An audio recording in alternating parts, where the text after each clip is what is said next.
নমস্কার শ্রোতা বন্ধুরা, স্বাগত জানাই আপনাদের গল্পের আসরে। বাংলা সাহিত্যের গল্পের হীরকখনি থেকে তুলে আনা কিছু মণিমাণিক্যের সম্ভার নিয়ে তৈরি আমাদের গল্পের আসর।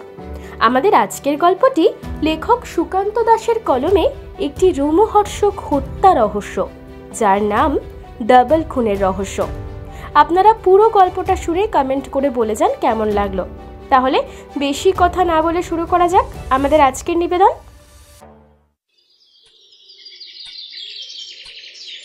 ঘড়িতে বাজে সকাল 7টা। বারান্দায় আরাম কেদারায় বসে ব্যোমকেশ প্রভাতী সংবাদ পত্রিকার দিকে নিমগ্ন দৃষ্টিতে তাকিয়ে বলে ওঠে, আজকে চা কি পাওয়া যাবে নাকি আজকে সকালটা বিনা চাই অতিবাহিত করতে হবে? রান্নাঘর থেকে শোনা যায় এক তীক্ষ্ণ চিৎকার। শুনে ব্যোমকেশের আর বুঝতে বাকি থাকে না যে তার সকাল সকাল তার এহেন কথা বাড়িতে কিঞ্চিত বিদ্রোহের আভাস দিচ্ছে। বলি, বাড়িতে যে আরও কাজ থাকে সেই ব্যাপারে তো তোমার কোনো খেয়ালই নেই। আমাকেও না ভগবান মাত্র 2 হাত দিয়েই পাঠিয়েছে, তাই সময় তো একটু লাগবেই। সকাল সকাল সত্যবতীর রুদ্র রূপ বেশ ভালো করেই উপভোগ করে ব্যোমকেশ। সত্যবতীর এহেন রুদ্র রূপ দেখে ব্যোমকেশের মনে আনন্দ মেঘ অবাধ বিচরণ করে। আরে আমি তো সেই কথা বলিনি, তবে সকাল সকাল চা পেলে বেশ শান্তি পাই এই তৃষ্ণার্ত মনটা। আমি বারান্দায় পা দিতে দিতে বলে উঠি, কি ব্যাপার, সকাল সকাল পাখির মতো কিচিরমিচির সুর ভেসে আসছে?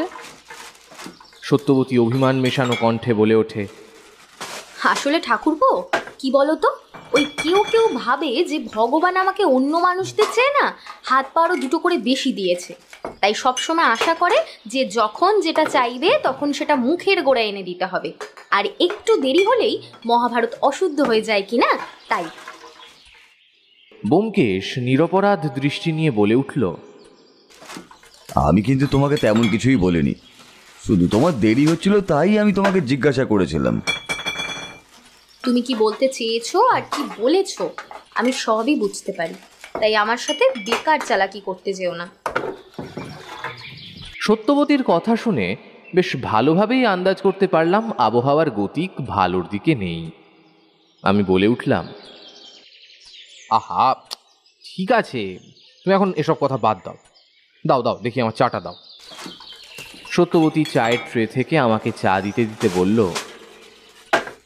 আমার বিন্দুমাত্র ভুল যখন তার মনে বিরোধ সৃষ্টি করে তখন তার কি উচিত নয় একদিন নিজে সমস্তটা পর্যবেক্ষণ করা? কি বলো ঠাকুরপো? সত্যবতীর কথা শুনে বেশ ভালোই বুঝতে পেরেছি যে সত্যবতী চায় ব্যোমকেশ একদিন রান্নাঘরের দায়িত্ব নিক। বেশ ভালো করেই বুঝতে পারলাম এখনই প্রসঙ্গ পরিবর্তন না করলে সত্যবতীর রাগ বেড়েই যাবে। তাই আমি বলে উঠলাম, আচ্ছা এখন এসব বাদ দাও না, আমি যেটা বলছি মন দিয়ে শোনো। ঠান্ডা তো বেশ ভালোই পড়েছে, তা এরকম অবস্থায় কোথাও ঘুরে টুরে এলে হয় না? আমার এই বক্তব্য যে আগুনে জলের পরিবর্তে ঘি হয়ে মিশবে সেটা আমার ধারণার বাইরে ছিল। সত্যবতী আমার কথা শোনা মাত্রই বলল, হ্যাঁ তাই তো, বেশ ভালো কথা মনে করালে তো। কি গো, এবার শীতে কোথাও যাব তো, নাকি সারা বছরের মতো ওই বাড়িতেই বসে থাকবো? ব্যোমকেশ বেশ উৎসাহী হয়ে বলে উঠল, হ্যাঁ সত্য, বেশ ভালোই বলেছ, বাড়িতে থাকাই ভালো। বাইরে গেলে কখন হুট করে ঠান্ডার কারণে সর্দি কাশি শিকার হতে হবে তার নেই ঠিক।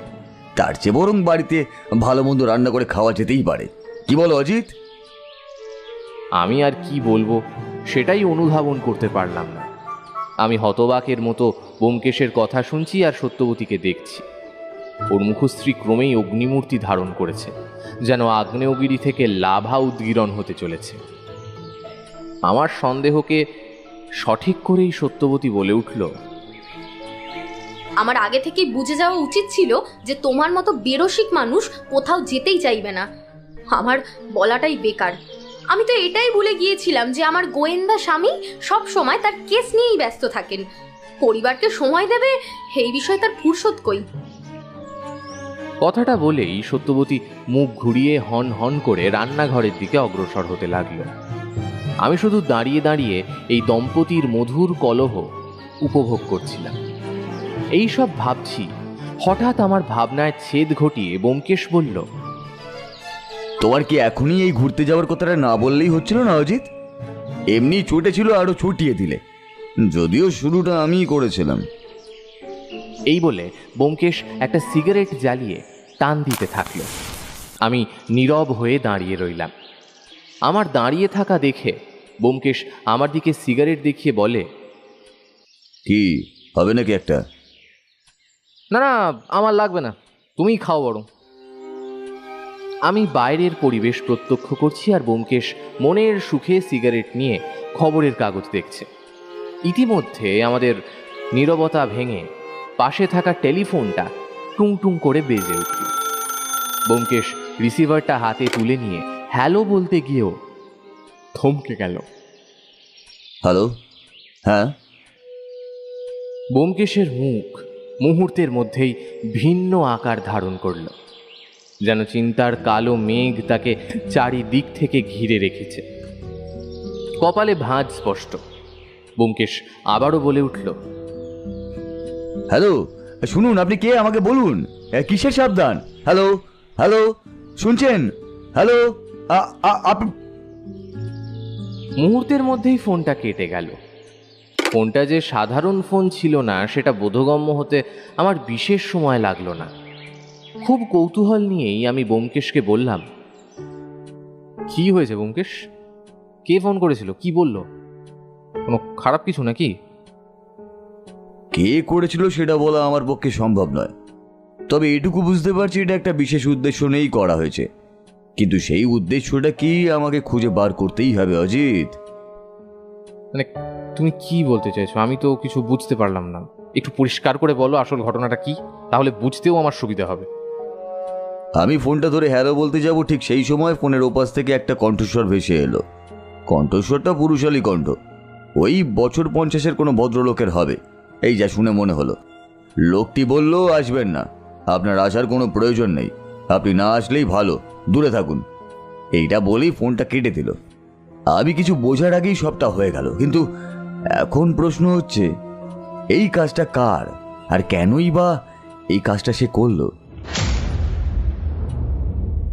শীতের সকালটা এইভাবে রহস্যের স্বাদ নিয়ে শুরু হবে সেটা আমার কল্পনাতেও ছিল না। আমার মনেও এই একই প্রশ্ন বারবার ঘুরে ফিরে আসতে লাগলো। ফোনটা কে করেছিল আর কেনই বা এরকম কথা বলল সে ফোন করে? দুপুরের আহারটা বেশ ভালো মতোই হয়েছে। মনে হলো খাওয়া দাওয়ার পর একটু শীতের রোদে রৌদ্রসিক্ত হলে মন্দ হয় না। সেই উদ্দেশ্য নিয়েই বারান্দার দিকে অগ্রসর হলাম। বারান্দায় প্রবেশ করে দেখলাম ব্যোমকেশ চোখ বন্ধ করে একাগ্র মনে কিছু চিন্তা করছে। ফলে বারান্দায় আমার আগমন ঘটেছে সেটা ব্যোমকেশের অগোচরে। ব্যোমকেশের সামনে থাকা চেয়ারটা টেনে নিয়ে বসলাম। ব্যোমকেশ এবার চোখ খুলে তাকালো। বোধ করি আমার চেয়ারের শব্দ তার ভাবনায় বাধা প্রদান করেছে। আমি বলে উঠলাম, কি ব্যোমকেশ, কিছু বুঝতে পারলে সকালে ওই ঘটনাটার বিষয়ে? না না, এইটুকু সময়ের মধ্যে কি করেই বা জানবো বলো? আর তাছাড়া বাড়িতে এইভাবে আরামকে দাঁড়ায় বসে আজ পর্যন্ত কি কোনো রহস্যের সমাধান করতে পেরেছি নাকি? ব্যোমকেশের কথায় আমাকে নিজেরই কিছুটা বোধহীন বলে মনে হলো। সত্যি তো, বাড়িতে এভাবে বসে থেকে কিভাবেই বা সকালের ঘটনার গভীরতা সম্পর্কে জানা যাবে? সত্যি মাঝে মাঝে এমন অবান্তর কথা বলি যে নিজেই অপ্রস্তুত হয়ে যাওয়ার জোগাড় হয়। সত্যবতী ঘরে সেলাই নিয়ে বসেছিল। ঘরে থাকা টেলিফোন সশব্দে বেজে ওঠে। সত্যবতী রিসিভারটা তুলে নেয়। তারপর ওকে বলতে শোনা যায়, হ্যালো, কে বলছেন? হ্যাঁ, এটা ওনারই বাড়ি, আমি ওনার স্ত্রী বলছি। ঠিক আছে, আমি দিচ্ছি, আপনি কথা বলে নিন। সত্যবতীর কথায় স্পষ্ট বোঝা যাচ্ছে যে কেউ ফোন করে ব্যোমকেশকে চাইছে। ব্যোমকেশ উঠে দাঁড়ালো আর আমি তার সাথেই বলে উঠলাম, কি অদ্ভুত আজকের দিনটা। সকালে এইখানে টেলিফোনে আরেকটা ফোন, আবার দুপুরে ঘরে টেলিফোন থেকে আরেকটা ফোন। যাও, কে ফোন করেছে যাও দেখো। ব্যোমকেশ ঘরে চলে গেল। ব্যোমকেশের সাথে আমিও ঘরে প্রবেশ করলাম। সত্যবতী বলে উঠল, এই নাও ধরো, তোমাকে একজন চাইছে, মনে হয় কিছু কথা বলার আছে তার, তুমি বলে নাও। এই বলে সত্যবতী ঘর থেকে প্রস্থান করল। সকালের কারণে রাগটা বোধহয় এখনো বেশ কিছুটা আছে, যেটা সত্যবতীর মুখভঙ্গিতে স্পষ্ট ছিল। সত্য হতেই কাছ থেকে রিসিভারটা নিয়ে ব্যোমকেশ বলে উঠল, হ্যালো, আমি সত্যান্বেষী ব্যোমকেশ বক্সী। বলুন, আপনাকে আমি কিভাবে সাহায্য করতে পারি? এই কথাটা বলেই ব্যোমকেশ চুপ করে যায় এবং মন দিয়ে ফোনের অপর প্রান্তে থাকা মানুষটির বক্তব্যকে আত্মস্থ করতে থাকে। বেশ কিছু মুহূর্ত পরে আবারও ব্যোমকেশ বলে, আচ্ছা, তাহলে আপনি বলতে চাইছেন যে এটা আত্মহত্যা বলেই সবার মনে হলেও আপনার তা মনে হচ্ছে না, এবং তাই আপনি আমার সাহায্য চাইছেন। বেশ। ফোনের ওপাশে থাকা ব্যক্তি প্রত্যুত্তরে আরও কিছু বলে এবং তারপরেই ব্যোমকেশকে বলতে শোনা যায়, দেখুন, আমি কেসের জন্য পারিশ্রমিক নিয়ে এটা ঠিক, কিন্তু এখন আপাতত আপনাকে এই বিষয়ে না ভাবলেও চলবে। আগে উদ্দেশ্যের দিকে অগ্রসর হই, তারপর না হয় পারিশ্রমিকের কথা আলোচনা হবে। ঠিক আছে, আপনি রাখুন, আমি দেখছি কতটা কি করতে পারি। এটা বলেই ব্যোমকেশ ফোনটা রেখে দেয়। ফোন রেখে পাশে রাখা চেয়ারে বসে পড়ে আর বলতে থাকে, মানে ব্যাপারটা হচ্ছে, সবার ধারণা এটা আত্মহত্যা, কিন্তু আত্মহত্যা নয়। কি অদ্ভুত। আমি ব্যোমকেশের কথা শুনে ব্যোমকেশকে জিজ্ঞেস করলাম, কি হয়েছে ব্যোমকেশ? সকালবেলায় যে ফোনটা এসেছিল এটা কি সেই সম্বন্ধীয় কিছু? কখন যে ফোন করেছিল এখনো কি সেই ফোন করেছে? আর তুমি কি বলছো, আত্মহত্যা না খুন? মানে না, সকালবেলায় যে ফোন করেছিল সে নয়, আর সেই সম্পর্কেও কিছুই নয়। এটা একটা অন্য ধরনের ব্যাপার। অন্য কোনো কেস? ধরে নাও তাই। এটা সম্পূর্ণই অন্য একটি কেস। এখন যে ছেলেটি ফোন করেছিল তার বয়স খুবই অল্প, ওই সম্ভবত 22 কি 23 বছরের আশেপাশে। তা বেশ, কিন্তু কি বলতে ফোন করেছিল সে? মানে বাড়ি কোথায় ছেলেটার? নাম কি? ছেলেটার নাম পোখরাজ। তার বাড়ি হচ্ছে কাঁচরাপাড়া, হালি শহরে। কথোপকথনে যেটুকু শুনলাম, সেখানকারই অতি পরিচিত একটি বনেদের বাড়ির বসবাড়ির ছেলে সে। কিন্তু কি কারণে ফোন করেছিল? কে বা আত্মহত্যা করেছে বা খুন হয়েছে কে? ব্যোমকেশ পাশে থাকা বইটা তুলে নিল। বইয়ের পাতা উল্টাতে উল্টাতে বলল, আসলে গত পরশু রাতে ওদের বাড়ির চাকরের মৃত্যু হয়েছে। প্রাথমিকভাবেই সবার ধারণা এটা আত্মহত্যা, কিন্তু ছেলেটির বক্তব্য এটা আত্মহত্যা হতে পারে না। তাই এই মৃত্যুর রহস্যের ভেদের জন্য সে আমাকে স্মরণ করেছে। তাহলে কবে যাচ্ছি আমরা হালি শহর? যত তাড়াতাড়ি সম্ভব আমাদের সেখানে যাওয়া উচিত। আমরা কাল সকালের দিকেই বেরিয়ে পড়ব আমাদের গন্তব্যের দিকে। তাই ভালো। বেশি দেরি করে তো লাভ নেই, বরং উল্টে সমস্যা সৃষ্টি হওয়ার সম্ভাবনাই বেশি। রাত্রে খাওয়ার জন্য একত্রে বসেছি। আমরা কাল আবার নতুন কেসের জন্য বেরিয়ে যাব, এটা জানতে পারার পর থেকে সত্যবতীর মুখে এক রাশ কালো মেঘ বাসা বেঁধেছে। খুব একটা কথাও বলছে না সে। কি করে ওর মুখ থেকে কথা বলানো যায় তার এই প্রচেষ্টারত। আমি আর ব্যোমকেশ খাওয়ার মাঝে আমরা চোখাচোখি করতেই সেটা নজরে আসে সত্যবতীর, আর সেটা দেখেই গলা ঝাঁঝিয়ে ওঠে সত্যবতী। খাওয়ার সময় এত চোখাচোখি যদি করারই হয়, তাহলে দুজনে তো একান্তে আহার গ্রহণ করলেই হয়। কেস নিয়ে ভালো মতো আলোচনা করা যায়। এই রকমভাবে সবার সামনে তো এইসব করার কোনো মানেই হয় না, তাই না? ব্যোমকেশ আর আমি দুজনে একে অপরের দিকে বোকার মতো তাকালাম। ব্যোমকেশ বলে উঠল, আরে সত্য, তুমি আবার এসব ঝামেলা করো না দয়া করে। আমারই ভুল হয়ে গেছে। সকালবেলাতে তোমাকে ওভাবে ওরকম বলাটা আমার উচিত হয়নি। ব্যোমকেশের সাথে আমিও বলে উঠলাম, হ্যাঁ হ্যাঁ, রাগ করে থেকো না। ব্যোমকেশ তো বলছে যে ওর ভুল হয়ে গেছে, ক্ষমা করে দাও। সত্যবতী কান্না জড়ানো কণ্ঠে বলে ওঠে, আবার তো তোমরা চলে যাবে কাল। আমি খালি প্রেতাত্মার মতো এই গোটা বাড়িতে ঘুরে বেড়াবো।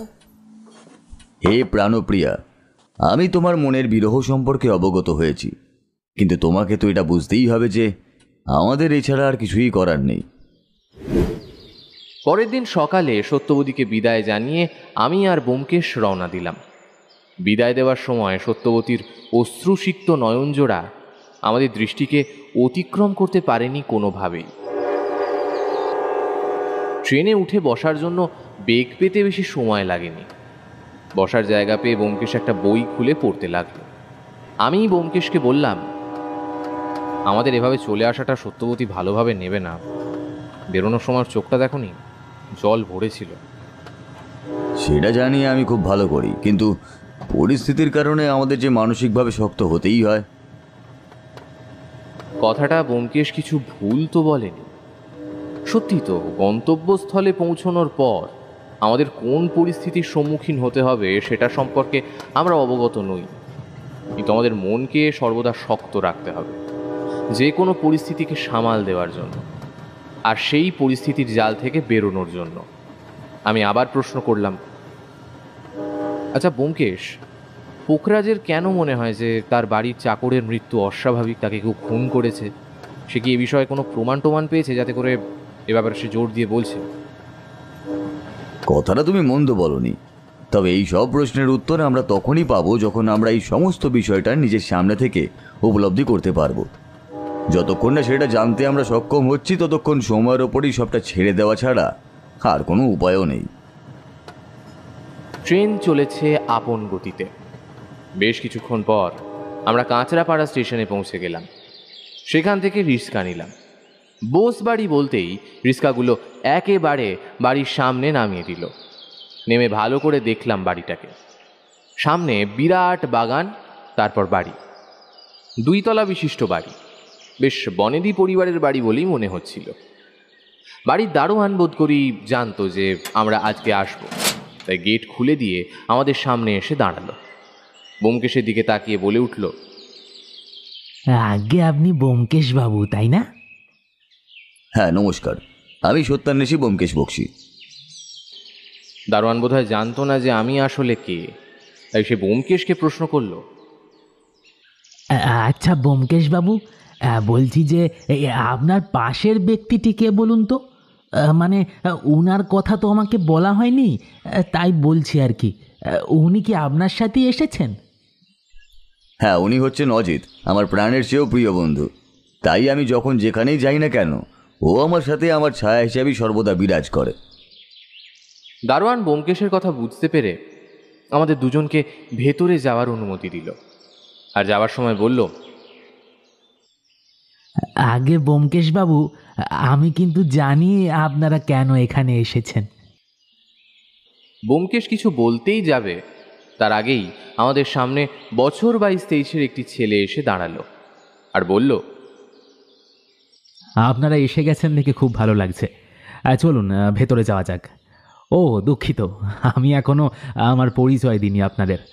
নমস্কার, আমি পোখরাজ। ও, তুমি তাহলে আমাকে ফোন করেছিলে এখানে আসার জন্য? হ্যাঁ ব্যোমকেশ বাবু, আমি সেই ব্যক্তি যে আপনাকে ফোন করেছিলাম। আসলে আমি আপনার কথা অনেক শুনেছি, তাই আর কি সাহায্যের জন্য আপনার হাতের প্রয়োজনটা পড়ল। পোখরাজ এবার আমার দিকে দৃষ্টিপাত করে আর সেভাবেই ব্যোমকেশকে জিজ্ঞেস করে, আচ্ছা ব্যোমকেশ বাবু, বলছি ইনি বোধ করি অজিত বাবু, তাই না? আমি না আসলে জানতাম না যে উনি আসবেন, তবে আমার ওনার সাথেও আলাপ করার ভীষণ ইচ্ছা ছিল, তাই ভালোই হয়েছে। পোখরাজের কথায় আমার মুখ থেকে মৃদু হাসি প্রস্ফুটিত হলো। অতঃপর পোখরাজ আমাকে আর ব্যোমকেশকে নিয়ে বাড়ির ভেতর প্রবেশ করল। বাড়ির বাইরে থেকে দেখতে যতটা সুন্দর, ভেতরটা ঠিক ততটাই সুন্দর। ঢুকে বসার ঘর দেখলাম, সবাই সেখানে দাঁড়িয়ে আছে। পোখরাজ একে একে সবার সাথে আলাপ করিয়ে দিল। বেশ যৌথ পরিবার তাদের। পোখরাজ, তার মা কুহেলি দেবী, বাবা ঘনশ্যাম বাবু, ভাই কোহিনূর এবং 2 কাকা ও কাকিমা এবং তাদের ছেলে মেয়ে, সবার সাথে বেশ ভালোভাবেই আলাপ হলো।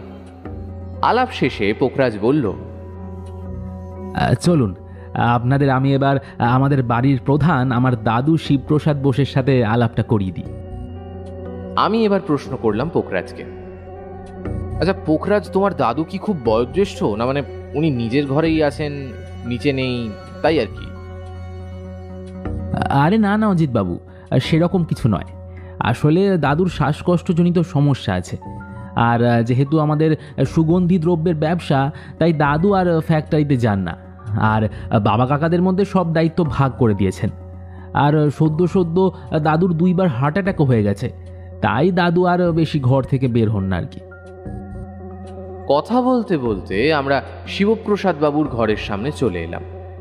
পোখরাজ আগে ঘরে ঢুকলো, তারপর আমরা। ভদ্রলোকটির বয়স 60 থেকে 65-র মধ্যে হবে। বেশ ভালো চেহারা, চোখে মোটা ফ্রেমের চশমা থাকলেও তার তীক্ষ্ণ দৃষ্টি চশমা ভেদ করে আমাদের সাথে দারুণভাবে সংযোগ স্থাপন করে। পোখরাজ এগিয়ে গিয়ে বলল, দাদু ভাই দেখো, ব্যোমকেশবাবু আর অজিতবাবু এসেছেন। আমি বলেছিলাম না ওনারা আসবেন, দেখো ঠিক এসেছেন। এইবার রামু কাকা সঠিক বিচার পাবে। ও ব্যোমকেশবাবু, রামু কাকা বলতে আমাদের বাড়িতে যিনি মারা গেছেন, সবার কাছে যিনি চাকর, কিন্তু আমার কাছে উনি আমার দ্বিতীয় পিতার মতো। ব্যোমকেশ এগিয়ে গিয়ে ভদ্রলোককে নিজের পরিচয় দিল। নমস্কার, আমি সত্যান্বেষী ব্যোমকেশ বক্সী। আমি আপনাদের বাড়িতে ঘটে যাওয়া অস্বাভাবিক মৃত্যুর রহস্যের পর্দাফাশ করার উদ্দেশ্য নিয়েই এই বাড়িতে এসেছি। আমি আশা করব প্রয়োজন পড়লে আমি যদি সাহায্য চাই, আপনি নির্দ্বিধায় আমাকে সাহায্য করবেন। শিবপ্রসাদ বাবু ধীরে ধীরে বললেন, হ্যাঁ নিশ্চয়ই। আমার বড় নাতি খুবই বুদ্ধিমান ও বিচক্ষণ প্রকৃতির, তাই ও আপনার মতো মানুষকেই নিয়ে এসেছে। হ্যাঁ, আমি কথা দিচ্ছি, আপনার আমার পক্ষ থেকে যা সাহায্যের প্রয়োজন হবে তা আপনি অবশ্যই লাভ করবেন। ব্যোমকেশ আর আমি শিবপ্রসাদ বাবুর কাছ থেকে বিদায় নিয়ে পোখরাজের সাথে ঘরে ফিরে আসি। ব্যোমকেশ পোখরাজকে বলে, আচ্ছা পোখরাজ, যেই ঘরে মৃত্যুটা ঘটেছে তুমি সেই ঘরটা আমাকে দেখাতে পারবে? আমি একবার ওই ঘরটা দেখতে চাই। হ্যাঁ নিশ্চয়ই, আমি জানতাম যে আপনি ঘরটা দেখতে চাইবেন, তাই আমি ওই রামু কাকার মৃতদেহ ঘর থেকে নিয়ে যাওয়ার পরেই ঘরটা তালা বন্ধ করে দিয়েছিলাম। হ্যাঁ, বেশ ভালোই করেছো। তবে চলো যাওয়া যাক।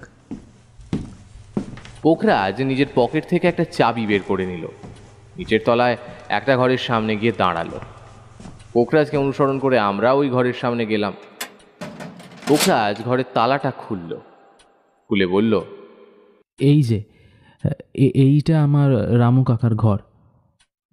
গত পরশু রাত্রে এই ঘরেই আমার রামু কাকা আমাকে একেবারে একা করে দিয়ে চলে যায়। ব্যোমকেশ আর আমি ঘরে ঢুকে ঘরটা ভালো করে পর্যবেক্ষণ করতে লাগলাম। এরই মাঝে ব্যোমকেশ প্রশ্ন করে, আচ্ছা পোখরাজ, তুমি বলছিলে যে সবাই বলছে এটা আত্মহত্যা। আচ্ছা, আত্মহত্যার মতো কি কিছু হয়েছে? আসলে ব্যোমকেশবাবু, আমরা রামু কাকাকে দেখতে পাই ঝুলন্ত অবস্থায় গলায় ফাঁস দিয়ে ঝুলছে। এতে সবার ধারণা যে রামু কাকার মৃত্যু তার নিজের ইচ্ছাতেই হয়েছে, এটা কোনো খুন নয়। ব্যোমকেশ পোখরাজের কথার প্রত্যুত্তরে কিছু বক্তব্য আর রাখল না। এরপর পোখরাজ বলল, ব্যোমকেশবাবু, অজিতবাবু, আমার আপনাদের দুজনকে কিছু বলার আছে। আশা করছি আপনারা হতাশ হবেন না কথা শুনে। আমি বললাম, আরে না না, হতাশ হওয়ার কিছু নেই। তুমি তোমার মনে যা কথা আছে ব্যোমকেশকে খুলে বলো। আসলে আমার সাথে এই বিষয় নিয়ে আমার বাড়ির অনেকেরই বিরোধিতা হয়েছে, তাই অনেকেই পছন্দ করছেন না যে আপনারা এখানে এসেছেন। হয়তো আপনাদের সঙ্গে তারা এখনো পর্যন্ত সেই রূপ কোনো আচরণ করেননি, কিন্তু পরবর্তীতে কীরূপ আচরণ তারা করবেন সেই বিষয়ে তো আমার পক্ষে এখন কিছু বলা সম্ভব নয়। তবুও আপনাদের এই কথাটা বলে রাখা বলে আমার কর্তব্য মনে করলাম। সেটা কোনো ব্যাপার না। এরকম ঘটনার সম্মুখীন এর আগেও বহুবার আমাদের হতে হয়েছে। তুমি একটা কাজের জন্য আমাদের ডেকেছো, এবং আমি আমার বন্ধু যথাসাধ্য চেষ্টা করব সেই কাজটাকে সফল করার। এতে যদি তারা আমাদের সাহায্য করে ভালো, আর না করলে সেটা আমাদের দুর্ভাগ্য। এই নিয়ে চিন্তা করে তো আর কোনো লাভ নেই। পোখরাজ, আমি, ব্যোমকেশ সবাই নিচে এলাম। পোখরাজের মেজ কাকা হরনাথ বাবু বোধহয় ব্যোমকেশকে বেশ পছন্দ করেন না, তাই তিনি ব্যোমকেশকে বললেন, ব্যোমকেশবাবু, আপনি পোখরাজের কথায় এসেছেন সেটা খুব ভালো কথা, সেটা আপনার কাজ। কিন্তু আমি আশা করব আপনার কাজের জন্য আমার বাবার শরীরের কোনো পরিবর্তন ঘটবে না। দেখুন হরনাথ বাবু, আমি বুঝতে পারছি আপনি আপনার বাবার জন্য বেশ উদ্বিগ্ন, কিন্তু বিশ্বাস করুন আমি প্রয়োজনের বাইরে একটিও বাড়তি কথা উল্লেখ করি না। সেটা আমার ধর্মবিরুদ্ধ। আমি আশা করছি আপনি বুঝতে পারছেন আমি কি বলতে চাইছি। আমি আশা করব আপনারা সবাই সাহায্য করবেন। যদি সাহায্য করেন তাহলে তো ভালোই, না হলে রহস্যের উদ্ঘাটন আমার একার পক্ষে করা সম্ভব হবে না। চলুন ব্যোমকেশবাবু, আমি আপনাদের ঘরটা দেখিয়ে দিই, পরে না হয় সবার সঙ্গে কথা বলে নেবেন। এখন আপনাদের একটু বিশ্রামের প্রয়োজন। পোখরাজ আমাদেরকে একটা ঘরের মধ্যে নিয়ে এলো। ঘরটা বেশ বড়। পোখরাজ বলল, ব্যোমকেশবাবু, এই ঘরটাই আপনাদের থাকার জন্য আমি ঠিক করেছি। আশা করব আপনাদের কোনো অসুবিধা হবে না। আর আর হ্যাঁ, আমি আমার মেজো কাকার হয়ে আপনাদের কাছে ক্ষমা চাইছি। আসলে আসলে কি বলুন তো, উনি দাদু ভাইকে নিয়ে না বড্ড চিন্তিত। আপনার প্রশ্নের জেরে যদি দাদু ভাইয়ের কোনো শরীর খারাপ হয়, সেই ভয় থেকেই আপনাকে কিছু কটু কথা তিনি শুনিয়ে ফেলেছেন আর কি। না না, তোমাকে তো চিন্তা করতে হবে না, সবটা আমরা সামলে নেব। আচ্ছা বেশ, তবে তবে এখন আমি আসি। আর কোনো প্রয়োজন পড়লে অবশ্যই জানাবেন। এই বলে পোখরাজ ঘর থেকে বাইরে চলে গেল। ব্যোমকেশ ঘরের বিছানাটায় আরাম করে বসে বলল, আহ, বিছানাটা বেশ তো আরামদায়ক বটে। আরে অজিত, তুমি দাঁড়িয়ে আছো কেন? এসো বসো। ব্যোমকেশ হরনাথবাবুর ব্যবহারে কিছু মনে না করলেও আমি কিঞ্চিত ক্ষুণ্ণ হয়েছিলাম, তাই মনটা ভারাক্রান্ত ছিল। সেটা বুঝেই ব্যোমকেশ আবারও বলতে লাগলো, আরে অজিত, মনে হচ্ছে তোমার মন ঠিক নেই। বোধ করি তুমি হরনাথ বাবুর বলা কটু কথাতে একটু বেশি মনোনিবেশ করে ফেলেছ। বাদ দাও ওসব, ওসব শুনে লাভ নেই। সত্যিই ব্যোমকেশ, তুমি পারো বটে। উনি তোমাকে এতগুলো কথা বললেন, বিনিময়ে তুমি কিচ্ছু বললে না। আমার কিন্তু বেশ রাগ হচ্ছে ভাই। তুমি তো জানো অজিত, অবান্তর কথাকে আমি আমার মনে প্রশ্রয় দিই না। বরং এতেই ভালো হবে এসব কথা ভুলে যাও আর আসল উদ্দেশ্যের দিকে অগ্রসর হও। ব্যোমকেশের কথায় যুক্তি আছে। সত্যি তো, এখন এসব ভেবে নিজের মনকে আঘাত করার কোনো মানেই হয় না। তার চেয়ে বরং আসল কাজের দিকেই মনোনিবেশ করা বাঞ্ছনীয়। ব্যোমকেশ আর আমি নিজেদের কথোপকথনে রত ছিলাম। ঠিক সেই সময় পোখরাজের বাবা অর্থাৎ ঘনশ্যামবাবু ঘরের দরজায় এসে উপস্থিত হলেন। বললেন, ভেতরে আসতে পারি ব্যোমকেশ বাবু? আরে হ্যাঁ হ্যাঁ, বাইরে দাঁড়িয়ে আছেন কেন? ভেতরে আসুন। এটা তো আপনাদেরই বাড়ি নাকি? আমরা তো কয়েকদিনের অতিথি মাত্র। আপনি সঠিক কথাই বলেছেন, কিন্তু কি বলুন তো, আপাতত এই ঘরটা তো আপনাদেরই, তাই না বলে ঘরে ঢুকে পড়াটা চরম অসভ্যতা বলেই আবার মনে হয়। তো বলুন না আপনার এখানে আসার কারণ। বিশেষ কিছুই নয়, তবে আপনার সঙ্গে দেখা করার ইচ্ছাটা বহুদিনের। আমি অনেক শুনেছি আপনার ব্যাপারে। আপনি অনেক অপরাধীদের শাস্তি দিয়েছেন, অনেক নির্দোষদের ন্যায় পেতে সাহায্য করেছেন। আর সেই রকম একজন মানুষকে প্রত্যক্ষ করার ইচ্ছা আসাটা স্বাভাবিক। সেই কারণেই আমি আপনার কাছে এলাম, আপনার সঙ্গে কিঞ্চিত আলাপচারিতা করব বলে। আপনি কি এখন ব্যস্ত আছেন? না না, ব্যস্ত নেই, আসুন আসুন। বলুন কি জানতে চান আর কি শুনতে চান আমার ব্যাপারে। না, মানে আমি আসলে আপনার এই কেসের রহস্য সমাধানের ব্যাপারে জানতে চাই। মানে আপনি বোঝেন কি করে কে এই অপরাধী, কি করে সবটা বার করেন খুঁজে, আর একেবারে নির্ভুলভাবে সবটা সামলান। দেখুন, আমি সত্যান্বেষী। সত্যকে অন্বেষণ করার প্রচেষ্টা তো আমি করবই, সেটাই তো স্বাভাবিক। আর বাকিটা তথ্য প্রমাণ ও মনোসংযোগের ব্যাপার, এর বেশি কিছু না। কিন্তু আপনি এসব জেনে কি করবেন? না না, আমি তো এমনি জানতে চাইলাম। আচ্ছা, আমি এখন আসি, হ্যাঁ, পরে আপনার সঙ্গে না হয় কথা হবে। এই বলে ঘর থেকে উনি দ্রুত প্রস্থান করলেন। আমি ব্যোমকেশকে বললাম, বাহ ব্যোমকেশ, পোখরাজের বাবাও বেশ চমৎকার মানুষ তো, কত আগ্রহী তোমার ব্যাপারে। একটা কথা নিশ্চয়ই জানো, অতি ভক্তি চোরের লক্ষণ।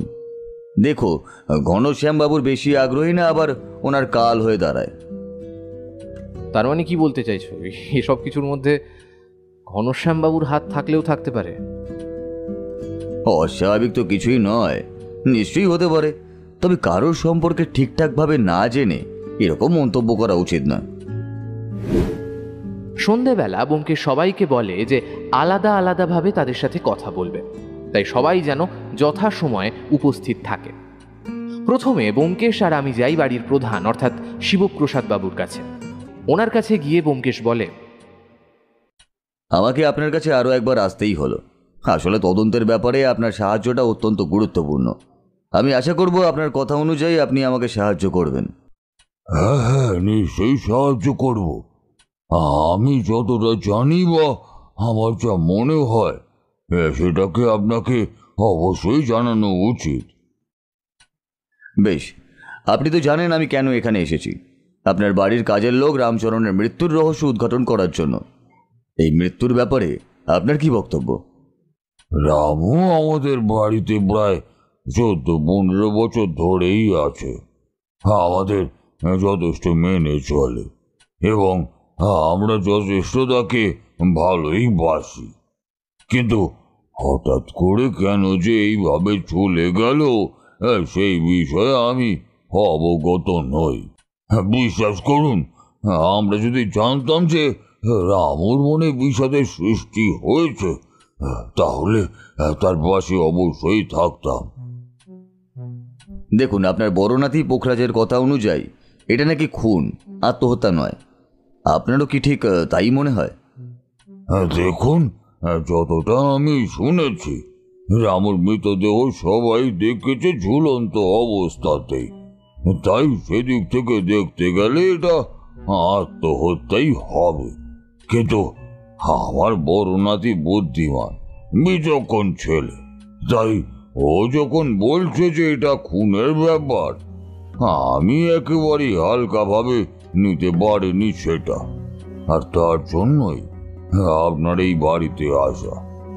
এবার বাকিটা আপনাদের হাতে, দেখুন কি করবেন। তবে এটুকু বলবো, যদি সত্যি রামু খুন হয়ে থাকে খুনিকে বের করুন এবং যথাযথ শাস্তি দেওয়ার ব্যবস্থা করুন। আপনি চিন্তা করবেন না, খুন যদি হয়ে থাকে খুনি যেখানেই থাকুক না কেন আমি তাকে সবার সামনে ঠিক নিয়েই আসব। ধন্যবাদ আপনার সাহায্যের জন্য। এরপর আমি আর ব্যোমকেশ বেরিয়ে এলাম। আমি জিজ্ঞাসা করলাম, এবার তুমি কার সাথে কথা বলবে? এবার কথা বলবো তার সাথে যার মাধ্যমে আমাদের এই বাড়িতে আসা, অর্থাৎ পোখরাজের সাথে। কারণ একমাত্র ওরই মনে হয়েছে এটা খুন, আত্মহত্যা নয়। তাই আগে ওর মনে হওয়ার কারণটা জানা দরকার। ব্যোমকেশ পোখরাজকে নিজের ঘরেই ডেকে পাঠায়।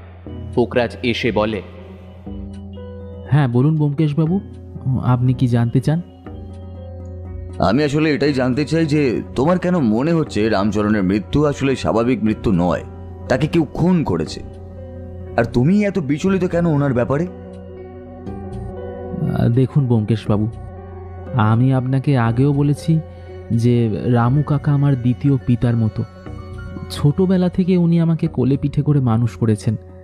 তাই যেমন আমার কিছু হলে উনি খুব ভালোভাবে বুঝতে পারতেন, ঠিক তেমনই ওনার কিছু হলেও আমি সেটা অনুধাবন করতে পারতাম। ছোটবেলা থেকেই মায়ের শাসন, বাবার শাসন সবের হাত থেকে বেঁচেছি ওই রামু কাকার জন্যই। তাই তার মৃত্যু এত সহজে মেনে নেওয়া আমার পক্ষে অন্তত সম্ভব নয় ব্যোমকেশবাবু। ব্যোমকেশ এতক্ষণ চুপ করে পোখরাজের বলা কথাগুলো মন দিয়ে শুনছিল। কথা শেষ হতেই ব্যোমকেশ বলল, আচ্ছা পোখরাজ, তুমি তো বললে তুমি তোমার রামু কাকার সঙ্গে অনেকটা সময় অতিবাহিত করে থাকতে, তাই ওনার কি কোনো পরিবর্তন ঘটেছিল? এমন কিছু পরিবর্তন যা তোমার নজর কেড়েছিল? হ্যাঁ ব্যোমকেশবাবু, সত্যি রামু কাকার মৃত্যুর আগে বেশ কিছুদিন ধরে রামু কাকাকে দেখছিলাম দাদুভাইকে নিয়ে খুব চিন্তা করতে। আর আমি কারণ জিজ্ঞাসা করলে বিশেষ কিছুই বলতো না, শুধু এটাই বলতো যে দাদুভাইয়ের বয়স হচ্ছে, তাই দাদুভাইয়ের যত্ন যেন করা হয়। তার মানে তুমি বলতে চাইছো যে তোমার রামু কাকা তোমার দাদু ভাইয়ের ব্যাপারে চিন্তিত ছিলেন, কিন্তু এই পরিবর্তনটাই বা হতে পারে কি করে?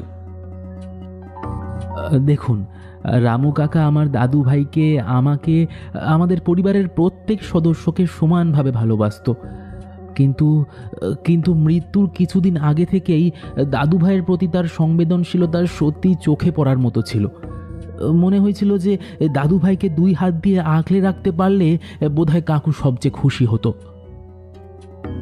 ব্যোমকেশ পোখরাজকে বিদায় জানালো এবং আমাকে সাথে করে পোখরাজের বাবা অর্থাৎ ঘনশ্যাম বাবুর সাথে বাক্যালাপ করার জন্য উদ্যত হলো।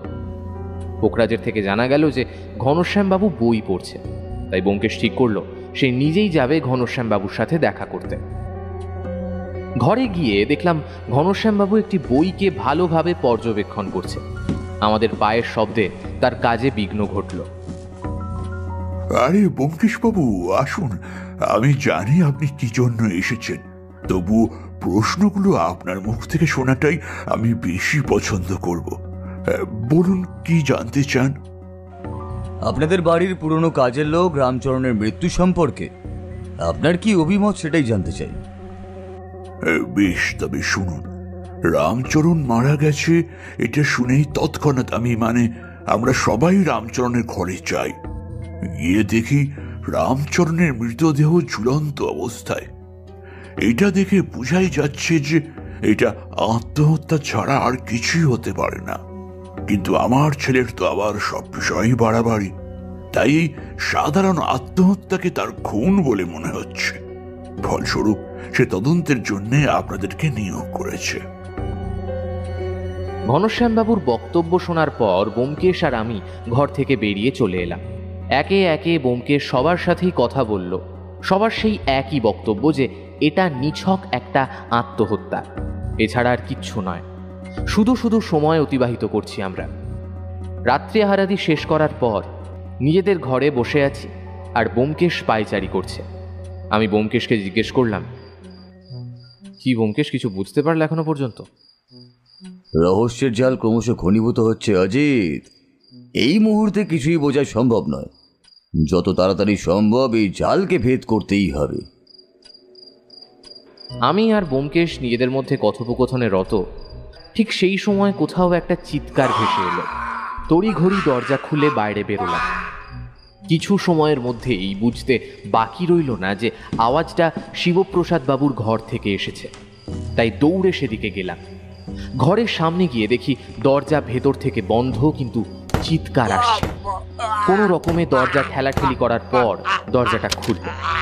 ভেতরটা ঘুটঘুটে অন্ধকার। লাইট জ্বালতে যা দেখা গেল সেটার জন্য আমরা কেউ প্রস্তুত ছিলাম না। শিবপ্রসাদ বাবু ছন্ন ছাড়া হয়ে পড়ে আছে বিছানায়, গলায় তার মোটা দড়ির ফাঁস। কিন্তু প্রশ্ন হলো, কে এই কাজটা করেছে? পরিস্থিতি আরও জটিল হলে শিবপ্রসাদ বাবুকে সামলানো মুশকিল হয়ে যাবে, তাই ব্যোমকেশ সবাইকে বুঝিয়ে সুঝিয়ে নিজেদের ঘরে পাঠালো। শিবপ্রসাদ বাবু অত্যন্ত আতঙ্কিত ছিলেন, তাই তাকে একটা ঘুমের ওষুধ খাইয়ে ঘুম পাড়ানো হলো। ঘরে এসে আমি ব্যোমকেশকে বললাম, ব্যোমকেশ, এ কি দেখলাম? আর একটু হলেই তো আজকে সত্যি সত্যি একটা খুন হয়ে যেত। কিন্তু খুনটাকে করবে বলো তো? বাড়ির সবাই তো আমাদের সাথেই ছিল, আর দরজা ভেতর থেকে বন্ধ ছিল। তাই যদি কারোর খুন করারই হয়, সে ঘরে কিভাবে থাকবে? খুন করতে গেলে শুধুমাত্র যে বাড়ির সদস্য হতেই হবে এমন তো কোনো কথা নেই। বাইরের কেউ এই চেষ্টা করতেই পারে। কিন্তু প্রশ্ন হলো, আততায়ী ঘরে প্রবেশ করলো কোন মাধ্যমে? বেশ কিছুক্ষণ পর ব্যোমকেশ বলল, পেয়েছি, বুঝতে পেরেছি আমি অজিত, বুঝতে পেরেছি কিভাবে আততায়ী ঘরে প্রবেশ করেছে। অজিত, তুমি নিশ্চয়ই লক্ষ্য করেছো যে ওই ঘরের দক্ষিণ দিকে একটা বড় জানালা আছে। আমার আন্দাজ যদি সঠিক হয় তাহলে ওই আততায়ী ওই জানলা দিয়ে ওই ঘরে প্রবেশ করেছে। অজিত, আমি ওই ঘরটা একবার ঘুরে আসবো, যেই ঘরে রামচরণের মৃতদেহ পাওয়া যায়। এত রাতে তুমি যাবে কিভাবে? আর তাছাড়া ওই ঘর তো তালা বন্ধ। ব্যোমকেশের পর পকেট থেকে একটা চাবি বের করে সেই চাবিটা হাতে নিয়ে বলল, এই যে চাবি, আমি পোখরাজের থেকে আগে থেকেই নিয়েছিলাম। যদি আমার ঘরটা একার পর্যবেক্ষণের জন্য প্রয়োজন হয়ে পড়ে, তাই জন্যই আর কি। এখন অনেকটাই রাত, এদিক সেদিক কেউই আর থাকবে না, তাই তুমি দরজাটা লাগিয়ে দাও। ঘুমিও না জানো, আমি এসে যখন দরজায় কড়া নাড়বো তখন তুমি দরজাটা খুলবে। এই বলে ব্যোমকেশ বেরিয়ে যায়। প্রায় 10 মিনিট পর ব্যোমকেশ দরজায় কড়া নাড়ে। তাড়াহুড়ো করে দরজা খুলে দেওয়ার সাথে সাথে ব্যোমকেশ ঘরে ঢুকে দরজাটা আটকে দেয়। বেশ খানিকক্ষণ শ্বাস নেওয়ার পর ব্যোমকেশ পকেট থেকে একটা শিশি বের করে। আমি জিজ্ঞাসা করি, এটা কিসের শিশি ব্যোমকেশ? এটা একটা ওষুধের শিশি সম্ভবত।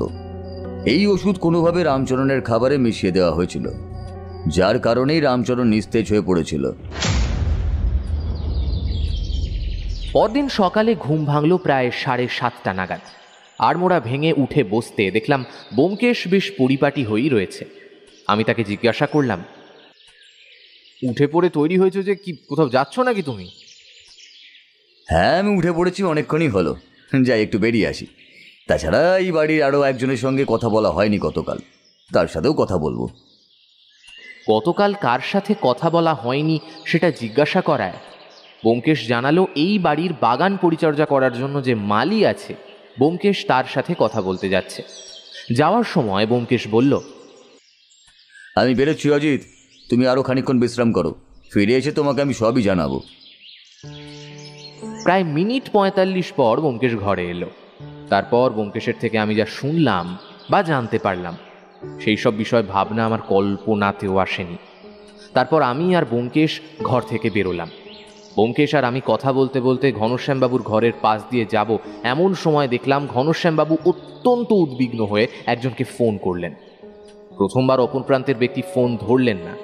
ঘনশ্যামবাবু ব্যস্ত হয়ে দ্বিতীয়বার ফোন করলেন। এবার ফোনটা রিসিভ হলো। ঘনশ্যামবাবু বলতে থাকলেন, তবে তার গলার স্বর কিছুটা চাপা ছিল। কি ব্যাপার, কখন থেকে ফোন করছি, ফোন ধরছো না কেন? আর এই ব্যাপারটা বোঝার চেষ্টা করো। আমি ফোন করে সাবধান করেছিলাম, কিন্তু তবুও সেটা কোনো লাভ হয়নি। ঠিক আছে, এখন রাখি, পরে ফোন করবো আবার। এইটুকু বলে ঘনশ্যামবাবু ফোনটা কেটে দিলেন। এতক্ষণ পর্যন্ত আমরা দুজন ওনাকে বেশ ভালোভাবেই পর্যবেক্ষণ করছিলাম। হঠাৎ ব্যোমকেশ আমাকে বলল, অজিত, তোমাকে একটা কাজ করতে হবে। আমি কি করতে হবে জানতে চাইলাম। ব্যোমকেশ বলল, বেশি কিছু না, তবে কিছু মুহূর্তের জন্য তোমাকে ঘনশ্যামবাবুর সাথে আলাপচারিতায় রত হতে হবে, যাতে করে উনি ওনার পরবর্তী কাজে কিছুটা বিলম্ব করেন। আমি কারণ জিজ্ঞাসা করলে ব্যোমকেশ শুধু আমাকে আমার কাজটুকু করতে বলল, আর বাকিটা নাকি আমি পরে জানতে পারবো। ব্যোমকেশের কথা অনুযায়ী আমি ঘনশ্যামবাবুর সাথে কথা বলার জন্য ঘরের ভেতরে প্রবেশ করলাম। ঘনশ্যামবাবুকে দেখেই মনে হচ্ছিল উনি বেশ বিরক্ত কোনো একটি কারণে। আমাকে দেখে শুকনো হাসি হেসে বললেন, আরে অজিত বাবু, আপনি এখানে যে? ব্যোমকেশ বাবু কোথায়? আমি বললাম, ব্যোমকেশ নিজের ঘরেই আছে। আসলে আমি এখান থেকে পুরো বাড়িটা ঘুরে দেখার জন্যই যাচ্ছিলাম। আপনার ঘরের সামনে দিয়ে যাওয়ার সময় দেখলাম আপনি বিরক্তি নিয়ে দাঁড়িয়ে আছেন, তাই আমি আপনার সাথে একটু কথা বলার জন্য এলাম। তা আপনার কি কিছু হয়েছে? না, সেরকম কিছু না। আসলে মনটা একটু খারাপই আছে বলতে পারেন। বাবা যতদিন ভালো ছিলেন ততদিন ব্যবসাটা সবটা উনি সামলাতেন, কিন্তু কিন্তু যবে থেকে ওনার শরীরের এহেন রোগের উদ্ভব ঘটেছে, তবে থেকে বাবা ব্যবসার সমস্ত দায়িত্ব আমাদের 3 ভাইয়ের মধ্যে ভাগ করে দিয়েছেন। বেশিরভাগটাই আমাকে সামলাতে হয়। সামলেও নেই, কিন্তু কিন্তু কখনো কখনো বিরক্ত হয়ে যায়। এই যা। আমাদের কথার মাঝে ব্যোমকেশ চলে এলো, এসে বলল, আরে তুমি এখানে আছো? আমি তোমাকে কখন থেকে খুঁজে চলেছি। ঘনশ্যামবাবু, আপনি একটু সবাইকে বলে দেবেন, আমি আর অজিত আপনাদের এলাকাটা একটু ঘুরে দেখবো। এই একটু বেরিয়ে আসবো আর কি, বেশিক্ষণ সময় নেব না, দুপুরের আগেই চলে আসবো। আমি শুধু দাঁড়িয়ে দাঁড়িয়ে ব্যোমকেশের অভিসন্ধি বোঝার চেষ্টা করছিলাম। এরই মাঝে ঘনশ্যামবাবু বলে উঠলেন, সে না হয় ঠিক আছে ব্যোমকেশ বাবু, কিন্তু আপনারা যে বেরোচ্ছেন, সকালে কিছু খেয়েছেন? উত্তরে ব্যোমকেশ জানায় যে আমরা বাইরে খেয়ে নেব, আমাদের কোনো অসুবিধা হবে না। আমারও বুঝতে অসুবিধা হয়নি যে আমরা ঘুরতে নয়, কেস সংক্রান্ত কোনো কাজেই যাচ্ছি। তাই বাড়ির মধ্যে কোনো প্রশ্ন আর করলাম না। বাড়ির বাইরে বেরিয়ে ব্যোমকেশকে জিজ্ঞাসা করলাম, কি ব্যাপার বলো তো ব্যোমকেশ, হুট করে তুমি এভাবে ঘুরতে বেরোবে বলে বেরিয়ে পড়লে আমাকে নিয়ে? তুমি কি চাইছো বলো তো? চলো, তোমাকে প্রথমে মালির সাথে দেখা করাই। এই বলে ব্যোমকেশ আর আমি প্রথমেই মালির কাছে গেলাম। মালির নাম রঘুনাথ। ওর সামনে যেতেই আমাদেরকে দেখে বলল, আরে ব্যোমকেশ বাবু, ইনি অজিত বাবু তাই না? সকালবেলা আপনি যার কথা কইছিলেন। তা বাবু, আপনারা কোথাও কি যাচ্ছেন? হ্যাঁ রঘুনাথ, আমরা একটু বেরোচ্ছি। তবে তার আগে আমার বন্ধুকে তোমার সাথে পরিচয় করাতে একবার নিয়ে আসলাম। হ্যাঁ, এখন আসি, কেমন? রঘুনাথের থেকে বিদায় নিয়ে আমি আর ব্যোমকেশ একেবারে বাড়ির বাইরে এলাম, মানে বাড়ির গেটের বাইরে।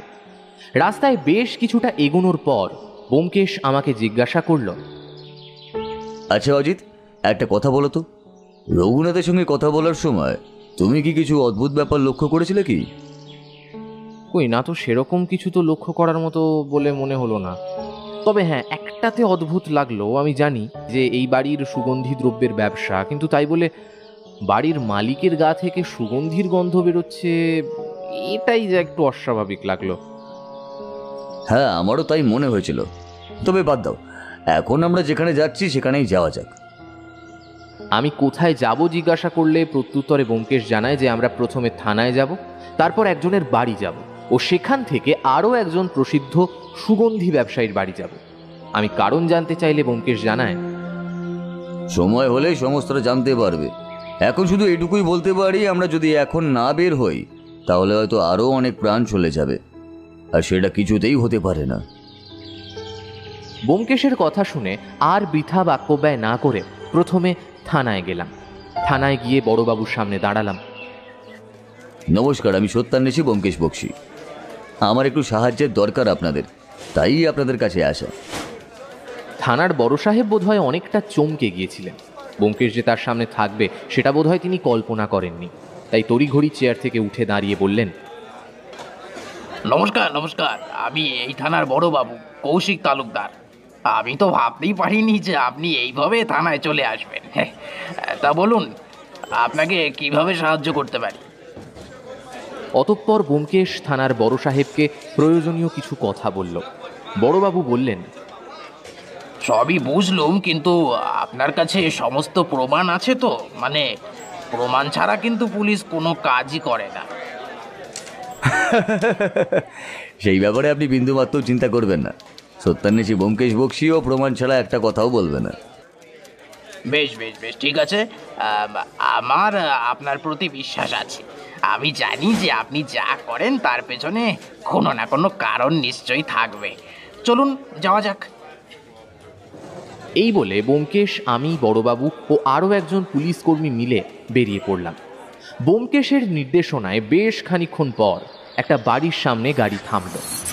বাড়ির আশপাশের জায়গাটা বেশ নির্জন, লোকজনের সমাগম খুব একটা নেই বললেই চলে। ব্যোমকেশ গাড়ি থেকে নেমে সোজা বাড়ির দরজার সামনে গেল, বেশ কয়েকবার দরজায় টোকা দিল, তারপর বলল, বাড়ি থেকে কেউ আছেন? যদি থাকেন তাহলে একটু বাইরে আসুন, একটু দরকার আছে। ব্যোমকেশের কথার পরিবর্তে বাড়ির ভেতর থেকে কোনো উত্তর এলো না।